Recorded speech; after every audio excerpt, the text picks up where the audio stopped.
आज आपण आलेलो आहे आपल्या घरच्या शेतामध्ये। तुम्ही जे हे पाहत आहात यामध्ये आपण 3 ऑक्टोबरला कांद्याच्या रोपाची रोप टाकलं होतं। आपण 3 ऑक्टोबरला यामध्ये रोप टाकलं, त्यानंतर आपण 20 ऑक्टोबरला यामध्ये तणनाशकाची फवारणी केलेली आहे। या तणनाशकामध्ये आपण UPL कंपनीचं अजया आणि विओनी कंपनीचं फिजा हे दोन कॉम्बिनेशन आपण इथं वापरलेले आहे।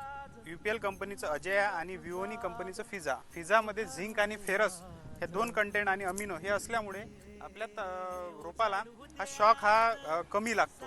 त्यामुळे आपण तणनाशकामध्ये आपण झिंक आणि फेरस याचं कॉम्बिनेशन घेतलेलं आहे। ही फवारणी आपण 20 ऑक्टोबर 2025 म्हणजे कालच्याच दिवशी आपण घेतलेली होती आणि आज 21 ऑक्टोबर आज आपल्या शेतामध्ये हे तण पूर्णपणे नियंत्रित झालेलं आहे। तुम्ही त्याचे रिझल्ट बघू शकता। एकाच दिवसामध्ये आपल्या शेतामध्ये तण हे मेलेलं आहे। त्यामुळे आपल्याला जर कांद्याच्या रोपावरती जर आपल्याला तणनाशकाची फवारणी करायची असलं तर आपण UPL कंपनीचं अजया प्लस विओनी कंपनीचं फिजा हे दोन याचं कॉम्बिनेशन जर घेतलं तर आपल्याला उच्चतम असे बेस्ट रिझल्ट मिळू शकतात।